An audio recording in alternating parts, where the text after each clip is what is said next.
Hey, what's up, everybody? This is Craig Pera, and you are listening to Sex Afflictions and Porn Addictions, a podcast to help you create and sustain healthy sexuality in a great life, to build the capacity to not just do those things, but to sustain those things over extended periods of time. Welcome. I have a very, very special guest today. His name is Brent Perkins. We met in Colorado at that Big Tent Summit that I was telling you about, and it's a real privilege to introduce him. Let me tell you a little bit about him. He is a former multi-eight-figure CEO turned leadership alchemist, obsessed with one thing: capacity. You guys are going to love this. The inner operating system that scales everything. He's the founder of 3 Times Bold and the author of Paper Cuts, The Art of Self-Delusion. And I'm going to put that link in the chat for everybody. You can see my copy here. All marked up. He helps impact-driven and family-focused entrepreneurs, elite coaches amplify their impact at home and at work, giving me a lot of great advice in the short time that I've met him. He also serves on the board of Front Row Dads, and I recently got introduced to that awesome organization, and is known for his trademark style, radical honesty, quiet strength, and insight that lands like a gut punch wrapped in love. Brent, welcome to the show. Thank you for that introduction. You're Yeah. very welcome. Yeah. Yeah, I really felt that connection, man, when we met at the Big Tent Summit, and I'm so glad you're here. There's so much that we could possibly get into, but did I leave anything out of that introduction, Brent? I know there's a heart-centered side of you that the academic and the accolades part didn't cover, so I wanted to give you the space to share something else if you're so inclined. You know, what's so special and so important for me these days is getting to share all sides to my journey really openly, really vulnerably, because I really believe the one thing we can offer anybody in our life is just permission. And we offer that permission by not giving advice, not telling people how and what to do, when and where, but what what we've gone through, what's working, what's not, you know, and that is what I am most excited to get to share throughout everything else you've already said. So Awesome. Awesome. Awesome. Awesome. Well, thank you for being here, Brent. Like I said, I'm going to put all the links in the description. Tell me about this state of self, SOS, that appeals to me, because when I see SOS, I'm like emergency. Tell me about the 4 quadrants that I read about, and I want you to share with my listeners. so one of the things that I built my career around, because I'm a marketing and management background guy. How did I get to be CEO? How did I get to run biotech companies? And it was taking complex things and making them understandable, whether by the market, whether having the engineer and sales team be able to talk to each other, and doing it in a way that just makes sense viscerally. And what's come out of this kind of 3 to 4 year journey I've been on since I stepped out of my corporate career, and you've read about it in my book too, is trying to really understand, what does it look like in terms of how we show up? What are the barriers that hold us back? And this state of self map was my way to say, hey, pretty quickly you can pinpoint, where are you at right now? Where do you think you're operating from? What are the stories you're maybe telling yourself that are actually keeping you stuck in a loop? And the map, the state of self map, helps me navigate, oh, this is where I maybe need to go next. So let me explain it. I looked at um, leadership as not just in business, but at home and in a community. We're leading ourselves. So for me, leadership is the core to everything we do. And when I was looking at leadership, I said, so much of this is me stuck on this kind of, am I doing things that are selfish or selfless? And I was so afraid of, especially today, the world calls us narcissists or makes us afraid to step into some narcissistic behavior. And the problem is the other side of narcissism. So the selfless side of how we do things is this uglier side that we step into a lot and don't know it, called martyrdom, right? Yeah. So we're living on the spectrum of what are we doing? How are we doing it? And the problem is that's just a one-dimensional x-axis look at left to right. How do we show up? And until we start overlaying the y-axis, so we form this vertical pattern of who are we being while we're doing, and that being axis goes from the bottom of being self-poor, which is the state of depletion, right, to the top being self-rich, self-full, this place of abundance. So we start to get this quadrant that's forming here of what are we doing, and how are we being while we're doing it. And we can look at this doing axis as our output, right? Our output to the world, and the being axis our input, because it takes both. And I thought, and I wanted to be a servant leader, and I called myself a giver. I was proud of being a giver. And the problem is that when I really broke this down, when we're being selfless, right, which is an amazing place to strive to be, giving, that word, lives below the line of input. So it lived below a healthy place of it, more in that self-poor area. Because when you give, who knows if anybody wants or needs what you're giving? You're giving because it makes you feel good, which makes it also a little selfish, right? Mm-hmm. Yes. And what happens when we give and give and give, ultimately from a place that we don't have overflow? We burn out. Yeah. Right. Yeah, I know that well, very well. So going from this place, and by the way, the bottom right-hand quadrant, which is self-poor but selfless, call it performing, because we're doing our job, we're ticking the boxes, we're giving. That's where a lot of us live, in this performing quadrant. Right. But the output, you mean, Brent, sorry for the interruption, but I want to understand output is there. You're showing up, maybe major problems doing it in that quadrant. Your job is happy with your performance. You're showing up at home, although how much presence do you actually have? That's a whole nother story, but you're physically there. You're ticking the boxes of life. Yes.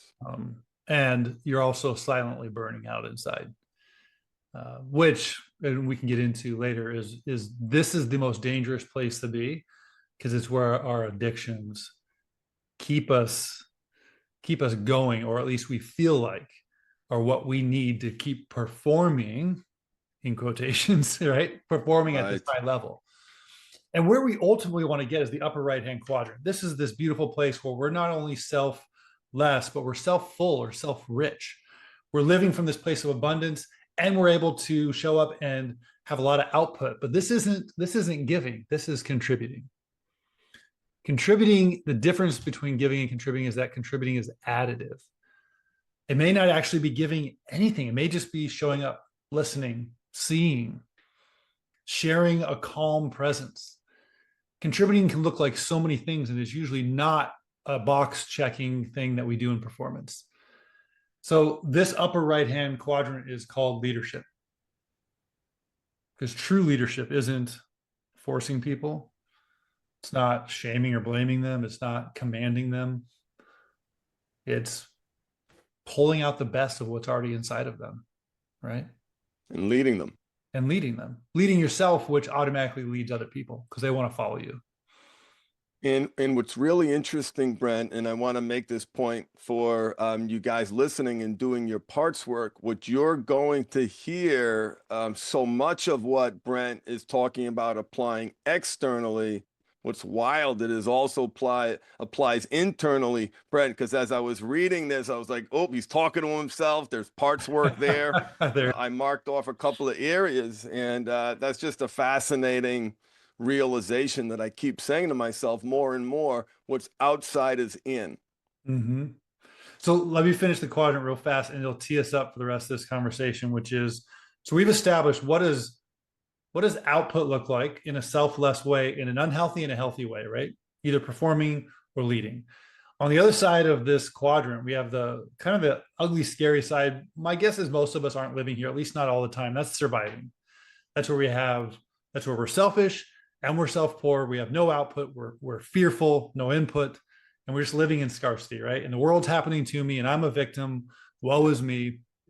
But the place where we don't talk about a lot, and this is what you just kind of segued into, this upper left-hand quadrant is still technically selfish because we're not outputting a lot, but it's highly self-full or self-rich. And that is this developing quadrant.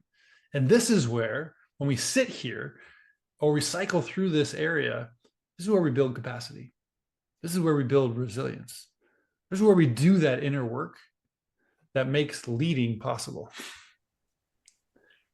And it is impossible to go from performing to leading without developing yourself, building capacity first.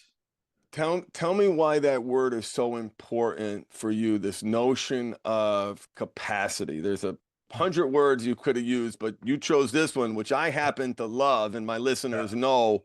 We talk about, creating and sustaining capacity. I want to know why you really anchored to it, and it's such a powerful word for you. It's really simple, because part of developing is learning, right? It is reading books, it is taking courses, it is going to school, it is doing all these things that build our intellect too.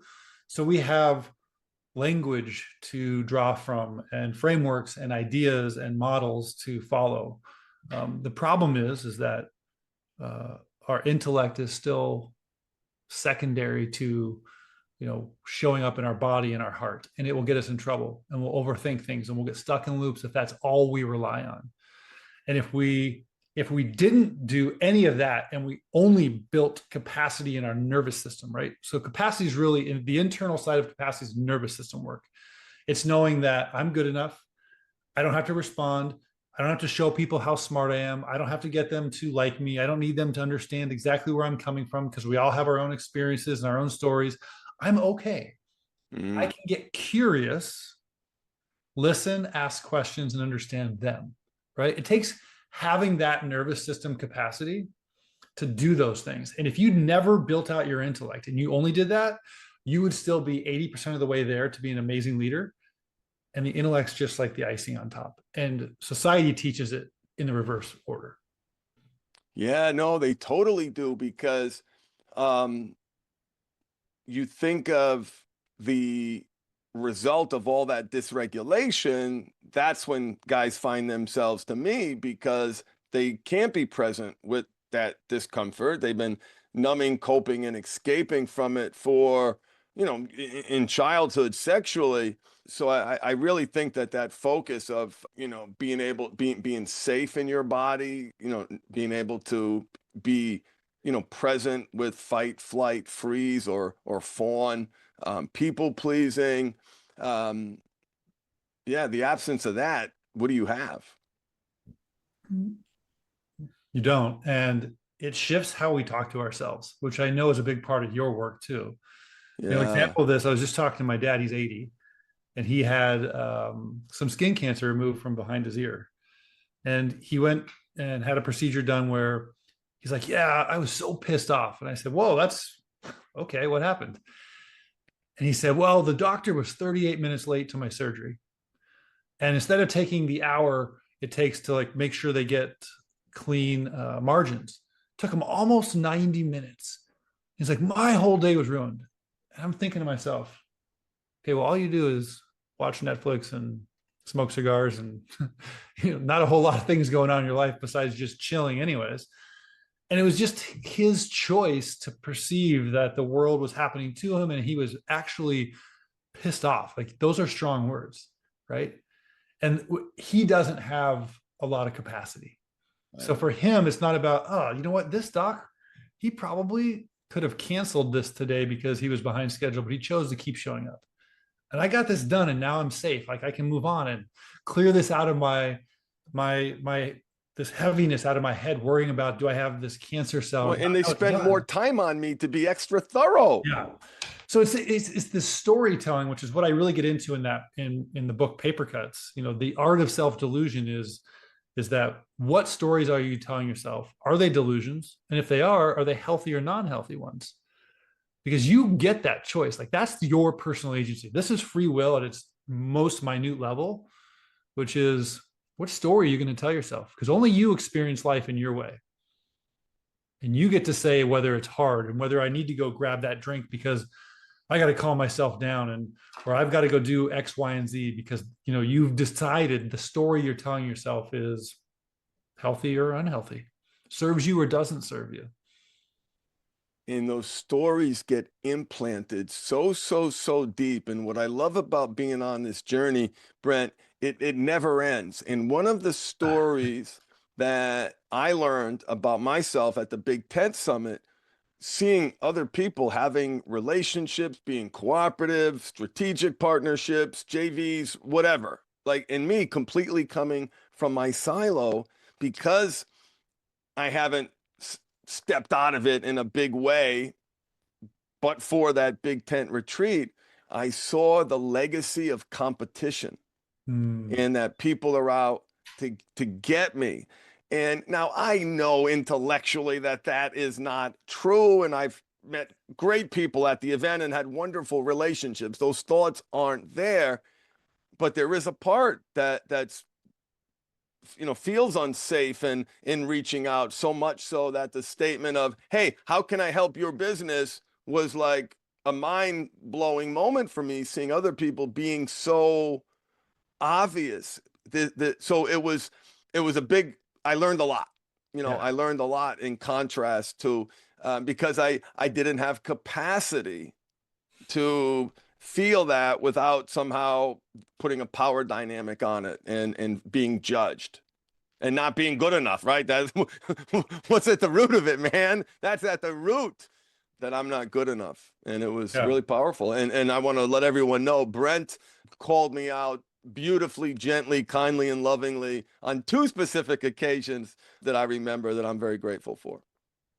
Yeah. And this is coming from a man who has dedicated his life to this work, who has served people at the highest levels of society, who has been on every news channel and been awarded accolades and seen the results over and over again amongst thousands of people you've helped, and it still shows up, right? Yes, it does. So if it's showing up there, where for all of us does it show up in the quiet ways, the ways where we've never seen public success, we've never even heard anything about it? Like, those are the areas that don't, like, when, if they're written down, you'd be like, oh, that's no big deal, and it's the biggest deal because it's the hardest ones in our lives to tell ourselves different stories around.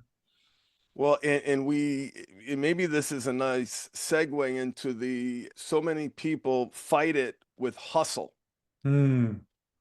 versus building that emotional capacity. And I know you distinguish those. Can you maybe unpack that a little bit more? The I mean, difference between. this is a further deep dive into this bottom right hand quadrant, which is performing, right? Hustle is part of that performing culture, or hustle culture is part of just performing, which is the more effort I put in, the more I do, the more chances that something good will come out of it. And the problem really lies in that you don't really have anything to offer the world except for your best version of yourself.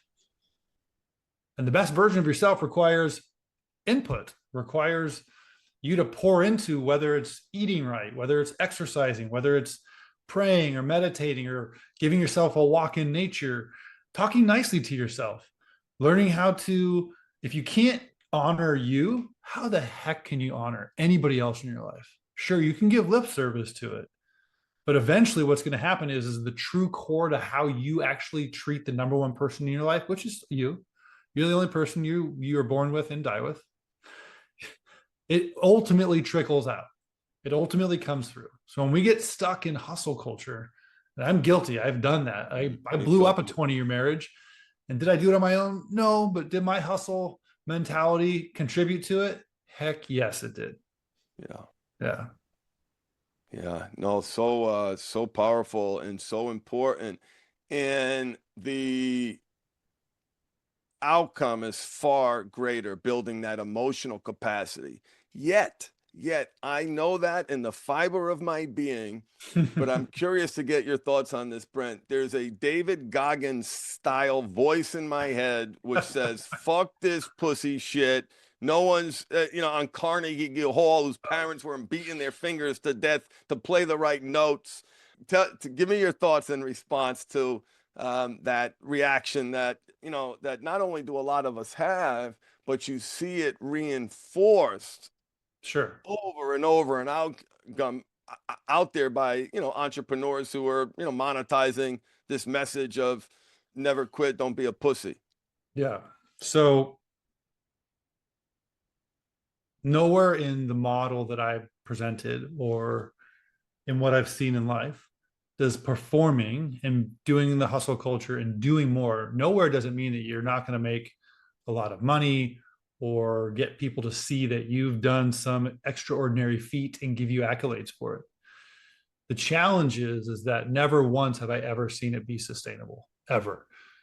I don't know David Goggins personally, but like talk to people that know him, and it's not like he's some peaceful dude who's just happy with life and can get up and decide, yeah, today I'm not going to put in that kind of effort because my body needs rest. No, he hustles and hustles and hustles. And it served him well to a point. But at what point does it break your spirit and your soul? And people around you don't want to be around you because now you've got to go do some crazy, crazy thing for too many hours a day. And then you don't see them. Because the entire point to life is being in relationship with others. Right. How do you do that when you don't ever see them? You wonder why marriages or partnerships or, being a parent and those relationships break down because we don't actually see or hear the other person. That's and we right. get in the way. And these hustle ideas, whether they're Goggins style or whether they're business, whatever it is, they get in the way. Yeah. Do they make you money? Yes. Do they give you the material things? Sure. And then you end up having a heart attack or dying early and never get to connect with people you actually wanted to love anyways. It was all for naught. Right. Right. The thing I really like about the book, the concept of paper cuts implies or is, little cuts over extended periods of time over and over and over again.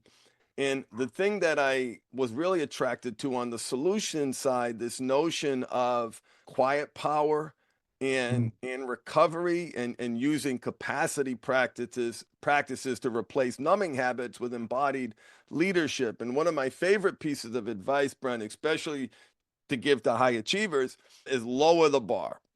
Lower the bar. We want to build capacity. Let's start setting some attainable goals and really figure out what's getting in the way. Tell me about quiet power.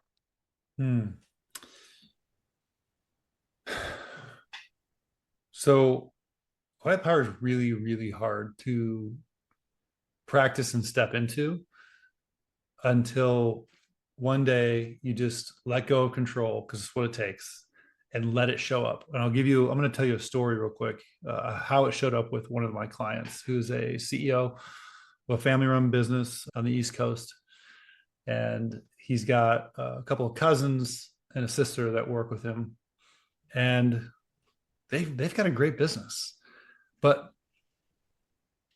they've been trying to figure out how do four of us that are family all run this thing, make sure we get our share, have our say, that there's, they navigate the hierarchical thing that happens when they go have family barbecues, like who's better than or higher than somebody else. Like they're always navigating this challenge. And part of where the guy I worked with, he was most stressed with, he's like, I'm CEO, I've got to provide leadership. The other people have to look up to me. I've got to do these things. I got to show them how to do this. I got to show them I'm smart. I got to come in. I got to work harder. I got to show up before them. I got to leave after them. I got to do all these things to step into this role. Meanwhile, he's got 3 kids at home. He's got a wife, and he's got a long commute, and he's trying to be all things to all people. And most of all, himself, he's suffering, right? Because he's like, well, I don't have time for me. I barely have time to make my kids' baseball game.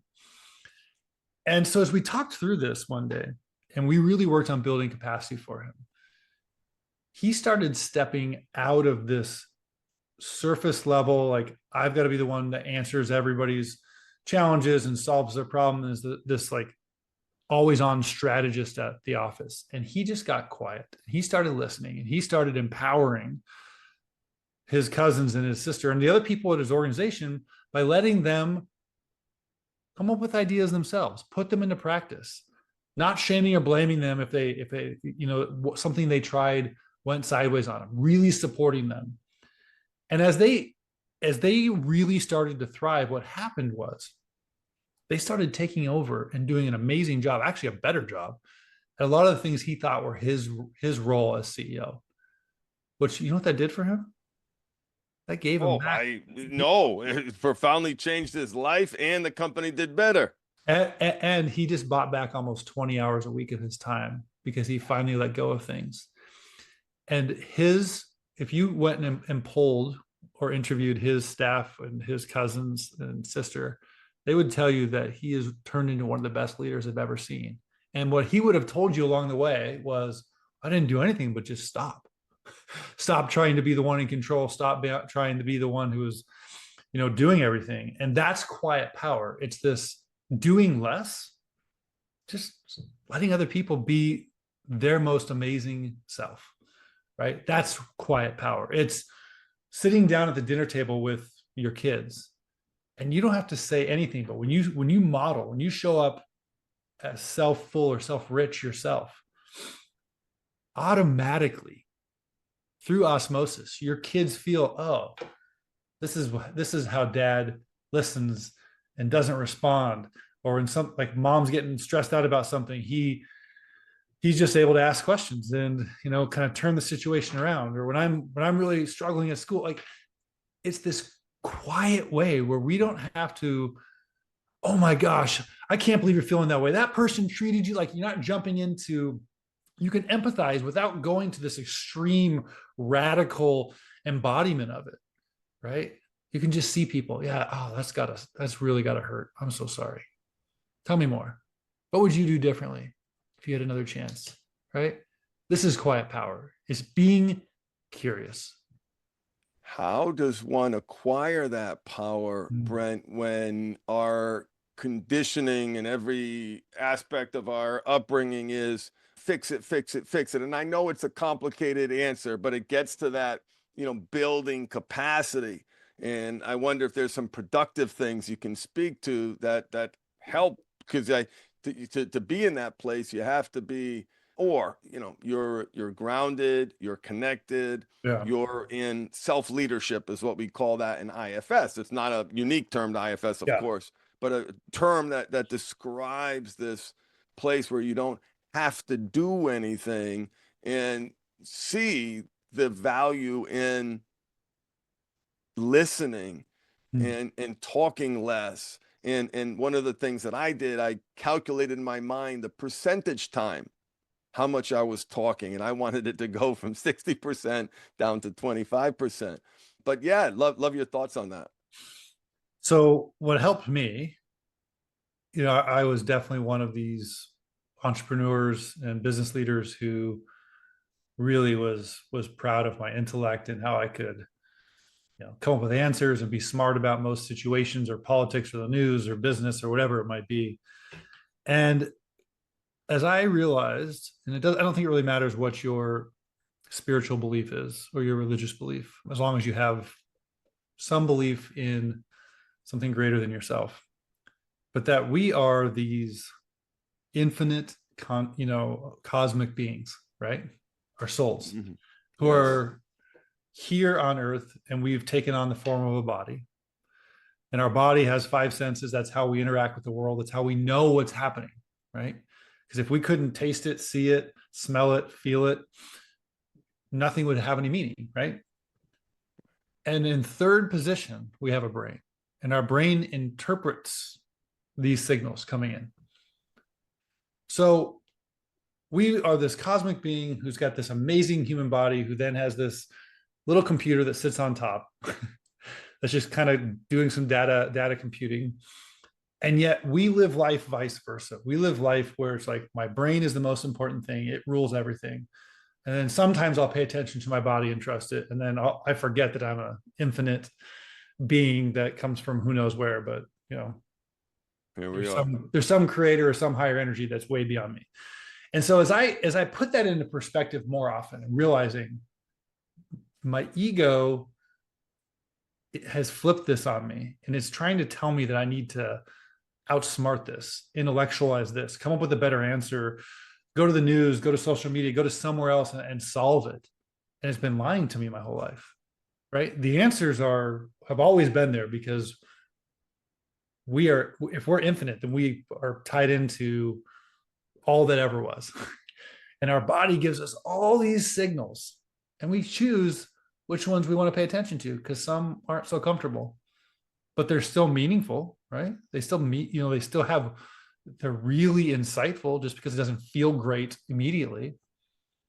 And we was running to my intellect. So as I flipped that on its head, I said, hey, how do I put my intellect last? How do I let it know without shaming it or calling it names or getting frustrated with it? How do I let it know, hey, thank you for what you do. Let's put you over here, though. I don't need you right now. Move more into my body to tap into that infinite wisdom that we all have inside, whether you think it's your higher self or whether you think it's the Holy Spirit, there's something inside of all of us. And what did you and I do before we started this podcast? We had a little meditation session, put our hands on our hearts. Yeah, because both of us, connected in some way, were operating from a heady space as we came into this podcast, right? Turning all the little dials on, looking at, reminding ourselves of what we're going to talk about, like all of these intellectual things. When at the end of the day, you and I just really needed to drop in and see each other, feel the flow of this conversation. And this is so true for life. How do you do this with your kids, with your girlfriend or boyfriend, with your coworkers? Nobody wants to listen to you talk about how smart you are, right? They want to show up at the table with you, co-creating something beautiful.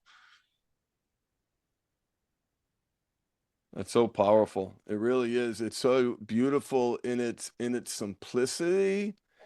It is a new definition of fixing. Because the fix is, here's what I think you need to do. I'm going to tell you how to do it. This is listening. And then the answer, it comes. It really, really does, Brent. I've been doing parts work for 13 years and, professionally, and then 2 years before that on my own.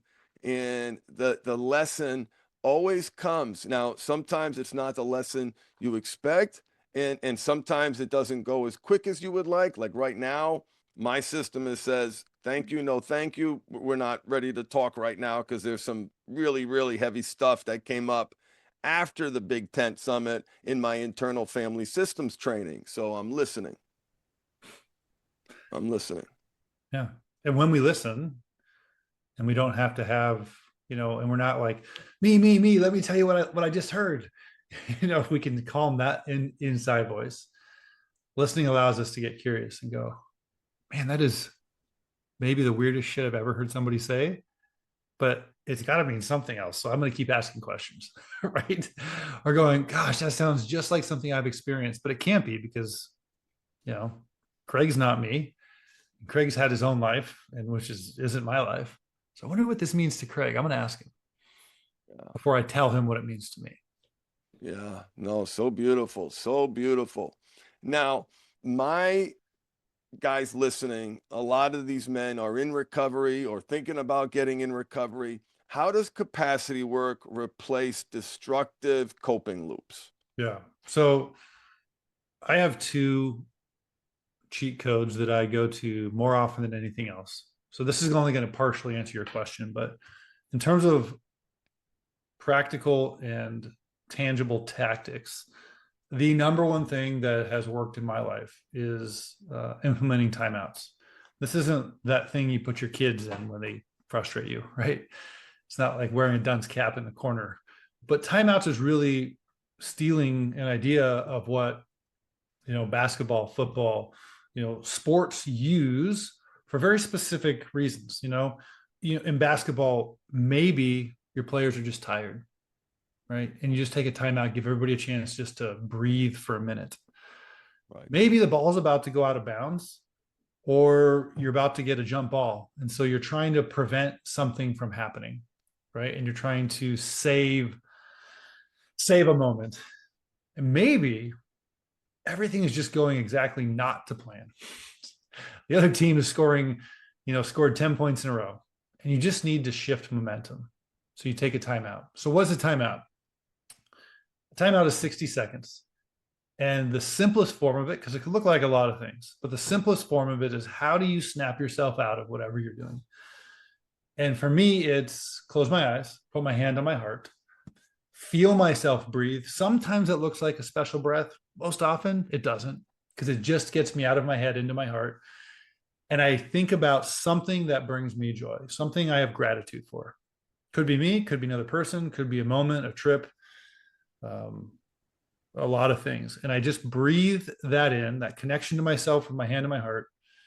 My eyes closed. I'm not looking at the world around me and thinking about whatever brings a smile to my face. And that's it. And I open my eyes, and usually there's enough of a shift, 10% or more, that gets me out of whatever loop I was stuck in.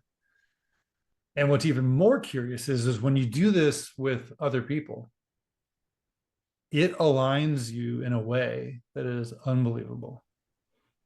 Everybody stops trying to control the situation or be the smart or right one, or it calms their fears. A lot of times we don't know what we're getting into or what other people are thinking, and this just shows you it doesn't matter. Like, this timeout is this. It's actually a mix of a lot of practices. One of them being some of the science developed at the Heart Math Institute. But I've never found anything that in 60 seconds shifts and builds capacity like that. Well, you got the breath, you've got the heart, you've got the reflection. There's so much interwoven into that, where it's a great, like you said, and I love that concept of timeout, because I know a lot of guys connect with that, and it's not a bad thing. It is regroup, reconnect, rest, re-strategize, do something. And what you're doing, right, Brent, you're creating capacity by pausing, by not continuing to get swept up. You're aware of the dysregulation, your awareness of the dysregulation, the ball's going out of bounds, timeout. Yeah. And that awareness triggers the timeout. And what you do in that moment builds capacity. So I remember as a kid, multitasking was something that was really, really coveted and people were proud of. And then, 10, 15 years ago, science showed that multitasking is false and it's actually horrible. You can't do it as humans. And yet in our lives, we multitask inadvertently because we don't ever make these transition points, right? You don't walk out of one meeting into the next meeting, clearing what just happened and moving into the next space without pulling the threads of the last one into that, right? We often don't arrive at home without hanging on to some thread from the day and pulling it through into our home life. So these timeouts, yes, can shift us when we're at this point of stress or frustration, or we really need it. And it's a great transition mechanism. So why not use it 10 times a day? It's 10 minutes in total that will actually help you detach from whatever conversation, phone call, situation, meeting, just thought process you were in, and move to the next one clean. That's capacity, right? You're not carrying baggage with you throughout your day.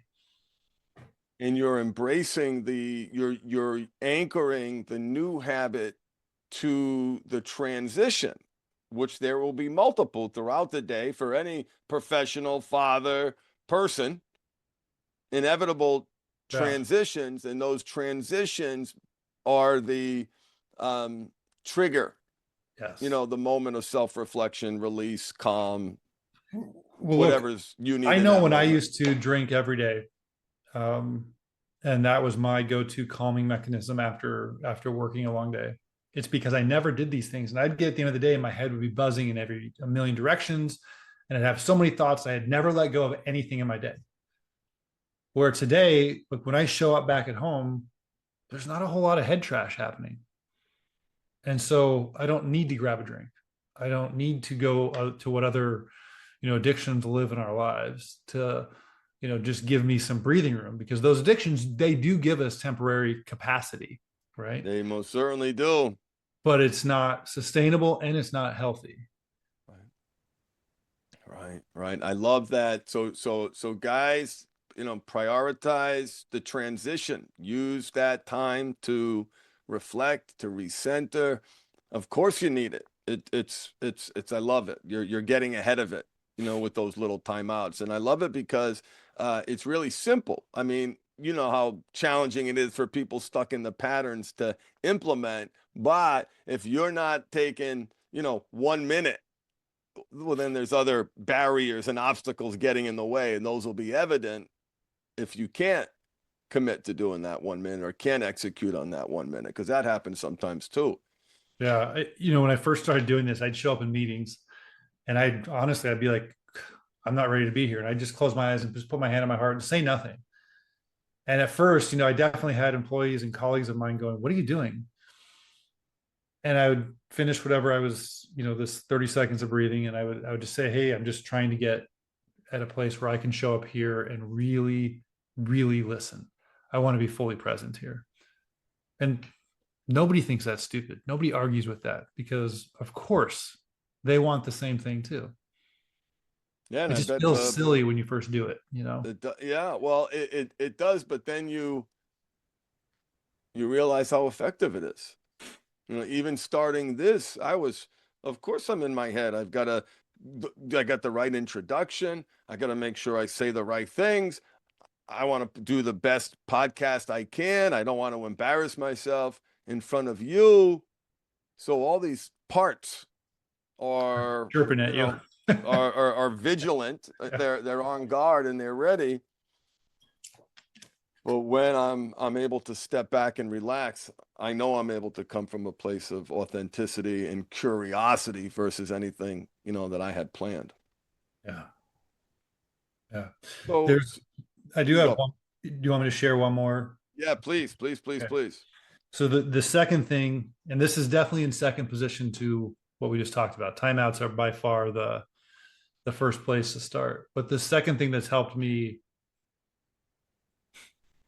more than anything else, and it is a practice, let's be honest, but it's agreements versus expectations.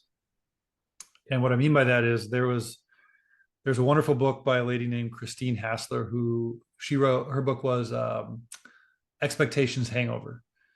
And it really shifted my perspective on this. And what I found is that I lived most of my life with a million expectations from what was going to happen when I opened up my garage door, where my neighbor's going to say something, who's going to say hi to me, what's it smell like inside of Starbucks today, did I get my drink right, did they write my name down, who greets me at my office, every step of the way, are my kids appreciating the breakfast I made for them, is my partner X, Y, and Z? Like, it was expectations everywhere. And when I shifted to how do I start making agreements with life, with the world, with people in it, right? What happens is that we go from expectations, which, by the way, nobody understands our expectations. Even when we feel justified in them, they're still our own version, our own story of some, reasoning that only we understand. So one, nobody understands you. And two, expectations are personal, right? Because when somebody violates or breaks your expectation, it feels like they hurt. Like, you're like, but I expected, and it should have been this way. This is the story we tell. And it feels very personal when they get broken. When you make an agreement, a couple of things happens. One, you get to share you get to communicate and share what's actually going on in your brain with somebody else. Then you invite them to share what's going on in their brain. And you can come to some middle ground. You might have to give up a little bit, but that's okay. And once you come to that middle ground where everybody understands each other, one, it feels great because you're like, oh, cool. Like we got this figured out. Two, you make an agreement, when it gets violated or it gets broken, it's not personal because they didn't violate your expectations. They broke an agreement. So the conversation looks very different when we say, hey, I thought we talked about this and we both agreed that this is where we're going to go from now on or how we're going to operate. And the other person says, you know what, you're right, shoot. Or they say, yeah, I know we said that, but we're going to have to make a new agreement because I can't hold to it. It's this detached conversation, right? That doesn't bring any of the nervous system challenges that living in expectations does in our life. And there's nothing else once you kind of master the art of timing out and giving yourself a pause. There's nothing else that gives sustained capacity than trading your expectations for agreements with people. So wise. Those expectations will leave you wanting, alone, frustrated, depressed, anxious. I think we could go on and on. Well, they show up everywhere. I mean, I was just flying to Reno, Nevada, and I jumped on I went standby to get a 4 hour earlier flight, just trying to get home. And I went from A37 was my boarding time thing to C56. Like literally, I was the second to last person on the plane, and I'm 6'6", so not getting an aisle seat is really not the most fun, to say the least. Plus, I didn't check a bag, so I wanted to find space for my roller bag. And I'm like, you know what? Could have had expectations around how the airline screwed me, and I actually paid for that A37 upgrade, and I didn't get it. All these things could have been there. And instead, I let them show up. I just made this agreement with myself that, I'm getting home early. I get to see my family. It's going to, if I have to check a bag, great. It's whatever happens. It's going to be okay. None of it's going to change my world. And guess what? I got the last aisle seat on the plane.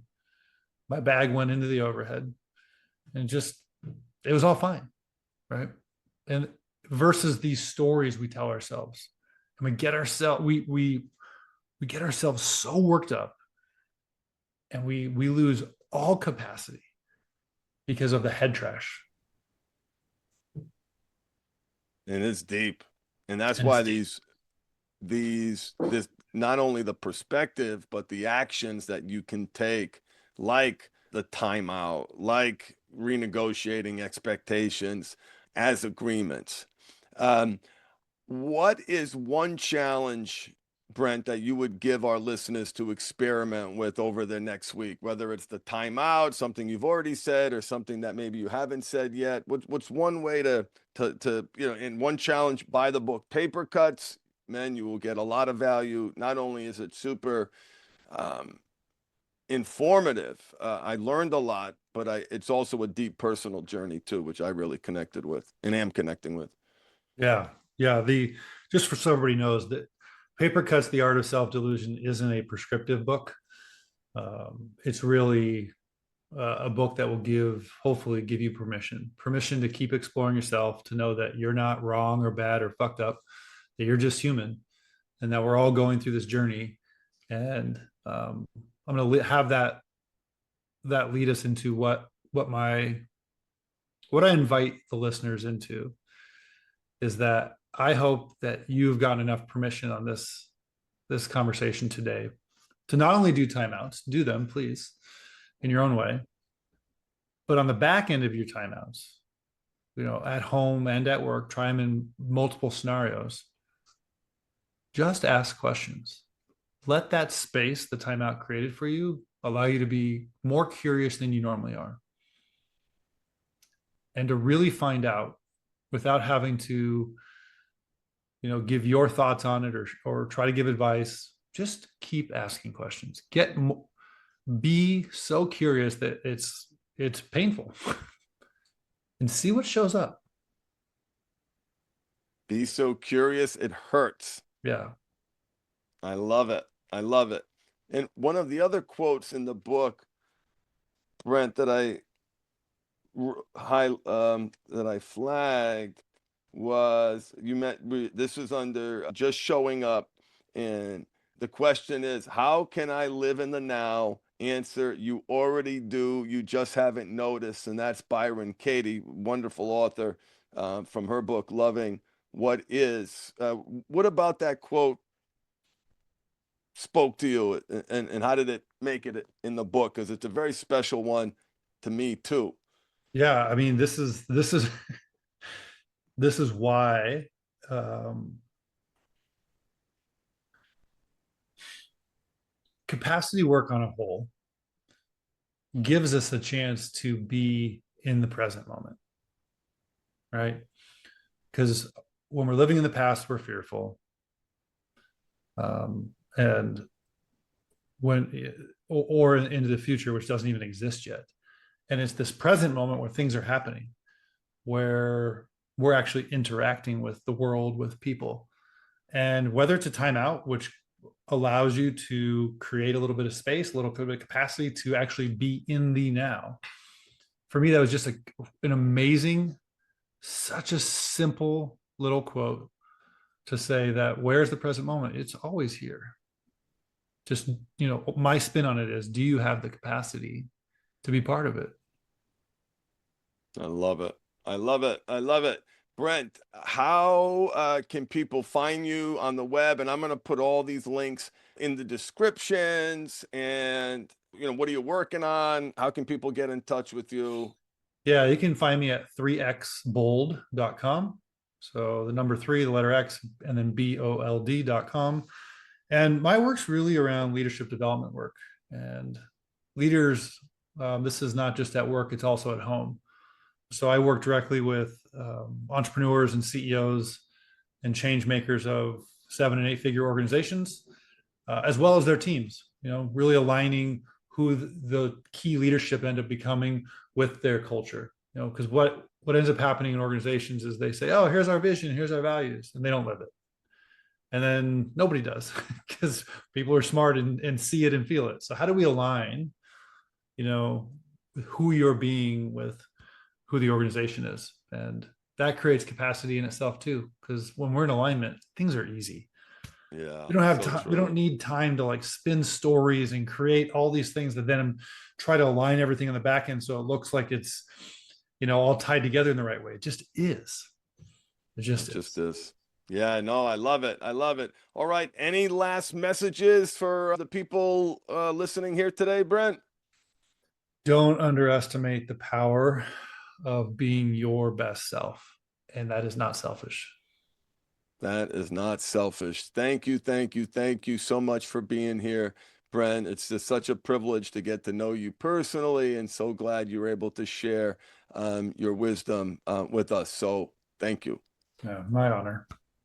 Awesome. All right, everybody. Thank you for listening. Life is too short to suck. So please, please, please reach out to Brent, reach out to me, reach out to someone who can help you, who can mentor you, who can guide you, who can lead you in creating capacity. And both Brent and I are obsessed on that. We've been there. And, please, please, please reach out. Thank you guys for listening. Embrace your power of choice. Feed the right wolf inside you. And I will see you next time. Thank you so much. Bye, everybody.